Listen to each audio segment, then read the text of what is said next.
भारतीय युद्ध इतिहास में सन 1741 का साल बेहद अहम है। ये वही साल था जब जुलाई के महीने में त्रावणकोर के राजा मार्तंड वर्मा ने डच ईस्ट इंडिया कंपनी को अपने पारंपरिक हथियारों से समुद्री युद्ध में पराजित कर दिया था।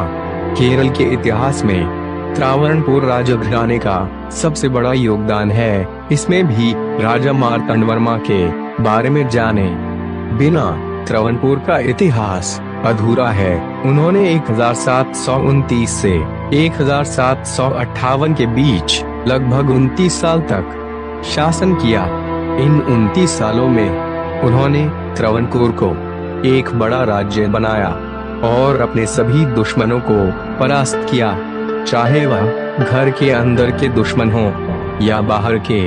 मार्तंड वर्मा ने उस जमाने की बड़ी शक्ति समझी जाने वाली डच नौसेना को पराजित किया।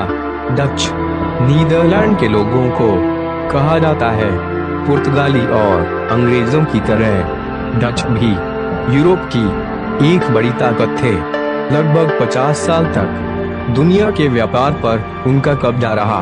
1602 में डच सरकार ने एक कंपनी बनाई थी जिसे डच ईस्ट इंडिया कंपनी के नाम से जाना जाता था। दुनिया की सबसे अमीर और ताकतवर कंपनी की ताकत उस समय पुर्तगालियों और अंग्रेजों से भी ज्यादा हो गई थी। उन्होंने एशिया के मसाला व्यापार पर कब्जा कर लिया था। उस दौर में मसाला सोने से ज्यादा कीमती था। केरल में काली मिर्च सबसे ज्यादा होती थी, जिस पर डच ईस्ट इंडिया कंपनी की नजर थी। काली मिर्च एक ऐसा मसाला था जिसकी पूरी दुनिया में बड़ी मांग थी। उस जमाने में काली मिर्च सोने से ज्यादा कीमती थी। उस जमाने में काली मिर्च के खजाने की तलाश यूरोपीय ताकतों को केरल के समुद्री तटों पर खींच लाई थी। ये वही दौर था जब त्रावणकोर के राजा मार्तंड वर्मा अपने पांव जमा रहे थे। वो त्रावणकोर को बड़े साम्राज्य में बदलना चाहते थे। आसपास के राज्यों को जीतने के बाद उनकी नजर ओडनाड राज्य पर थी, जहां काली मिर्च की खेती सबसे ज्यादा होती थी। लेकिन ओडनाड के मिर्च व्यापार पर डच कंपनी का एकाधिकार था। मार्तंड वर्मा उसे तोड़ना चाहते थे। डच गवर्नर ने मार्तंड वर्मा को ओडनाड से दूर रहने को कहा, लेकिन ये बात राजा मार्तंड वर्मा को मंजूर नहीं थी। जिसके बाद डच सेना और त्रावणकोर की सेना के बीच में युद्ध होना तय हो गया। 1741 की शुरुआत में डच कैप्टन डी लेनोए की कमांड में डच सेना कोलाचल पहुंच गई। 1741 मई के महीने में लड़ाई की शुरुआत हो गई।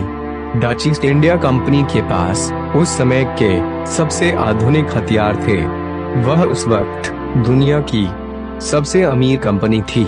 डच कमांडर डी लेनोए श्रीलंका से 7 बड़े युद्ध जहाजों और कई छोटे जहाजों के साथ पहुंचा था। डच सेना ने कोलचल बीच पर अपना कैंप लगाया। कोलचल से मार्तंड वर्मा की राजधानी पद्मनाभपुरम सिर्फ 13 किलोमीटर दूर थी। डच समुद्री जहाजों ने त्रावणकोर की समुद्री सीमा को घेर लिया। उनकी तोपें लगातार शहर पर बमबारी करने लगी। डच कंपनी ने समुद्र से कई हमले किए। 3 दिन तक लगातार शहर में गोले बरसते रहे। शहर खाली हो गया। अब राजा को सोचना था कि उनकी फौज कैसे डच सेना के आधुनिक हथियारों का मुकाबला कर पाएगी। लेकिन लड़ाई आधुनिक हथियारों से नहीं, दिमाग और हिम्मत से जीती जाती है। डच सेना तोपों से बमबारी कर रही थी, लेकिन मार्तंड वर्मा ने दिमाग से काम लिया। उन्होंने नारियल के पेड़ कटवाए और उन्हें बैलगाड़ियों पर इस तरह लदवा दिया जैसे लगे कि तोपें तनी हुई हैं। डच सेना की एक रणनीति थी वो पहले समुद्र से तोपों के जरिए गोले बरसाते, उसके बाद उनकी सेना धीरे धीरे आगे बढ़ती हुई खाइयां खोदती और किले बनाती थी। इस तरह वो धीरे धीरे अपनी सत्ता स्थापित करते थे। लेकिन मार्तंडवर्मा की नकली तोपों के डर से डच सेना आगे ही नहीं बढ़ी। मार्तंडवर्मा ने आखिरी लड़ाई के लिए मानसून का वक्त चुना था, ताकि डच सेना फंस जाए और उन्हें श्रीलंका या कोच्चि से उन्हें कोई मदद न मिल पाए। और वही हुआ।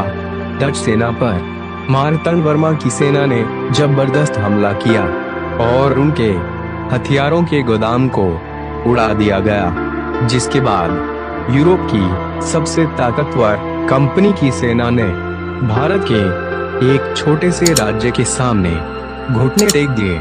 इस महान जीत की याद में कोलाचल में एक स्मारक